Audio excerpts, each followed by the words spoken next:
It was supposed to be a celebration of my parents' 40th wedding anniversary, the kind of event where people rent out a hall with floor-to-ceiling windows, hire a string quartet, and print the menu in cursive fonts no one can read.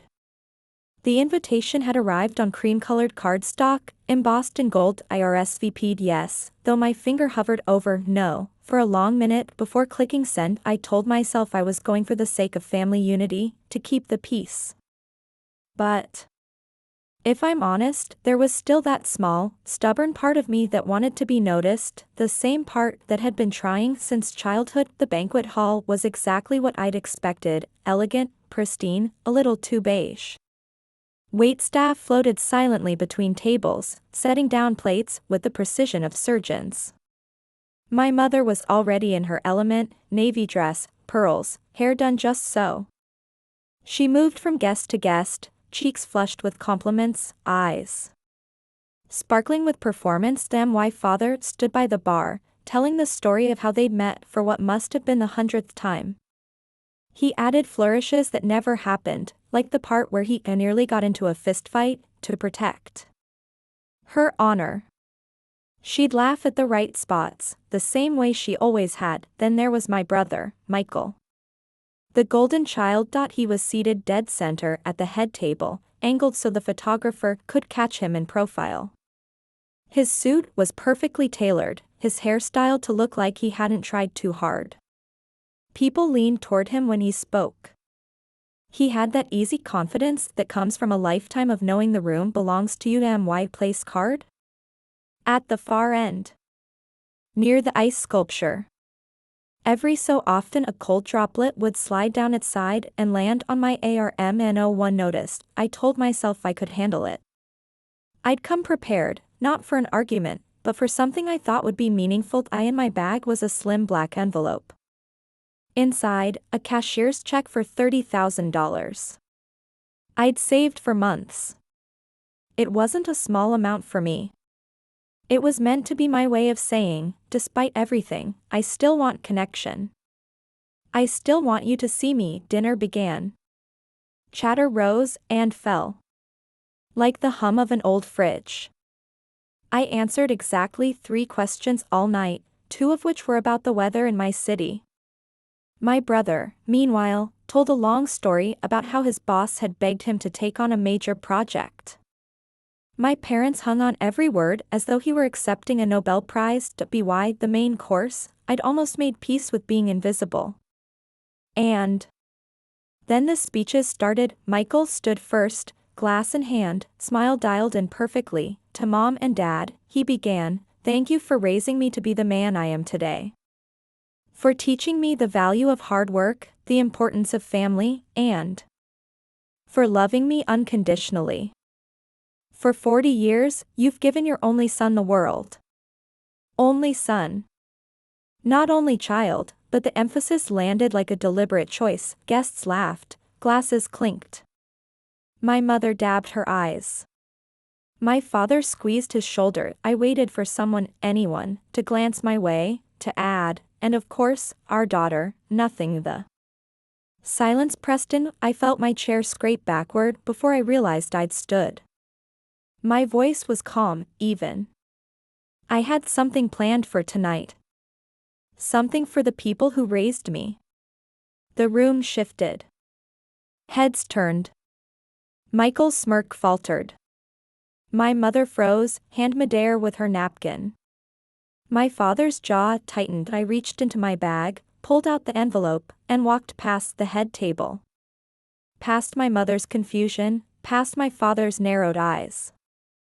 I stopped in front of Aunt Carol and Uncle Ray, my mother's younger sister, and her husband, seated halfway down the room. "This is for you," I said simply, holding out the envelope. Gasps moved through the crowd like a current. Aunt Carol's hands shook. Uncle Ray blinked like he wasn't sure if this was real. I didn't explain. Didn't justify. I just returned to my seat and took a slow sip of water. The air was heavy for the rest of the night. Conversations stumbled. Silverware scraped plates too loudly. My brother avoided looking at me. My parents wore polite masks for the rest of the guests, but I could feel their questions burning from across the room. The next morning, Aunt Carol called. "We haven't opened it," she said softly. "We don't understand." "You can." I told her. There was a pause, the sound of paper tearing, then a sharp inhale. "Oh, honey. No. No, this is too much." "It's exactly right," I said. "For the people who showed up. Every time. Without asking for anything back. They tried to refuse. I told them it wasn't a purchase. It was recognition." The backlash started before noon. My mother called first. I let it go to voicemail. "You embarrassed us," she said. "That was cruel. Whatever point you were trying to make, you made it. Call me." Then my brother texted, "Was that real? The money?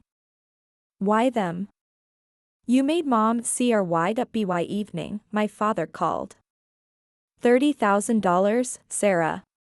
You were going to give that to us?" "I was," I said, "and you gave it to them instead." "Yes." A beat of silence. "Why?" "Because they earned it." His breath hissed through the line. "You've divided this family." "No," I said. "I just stopped pretending it was whole."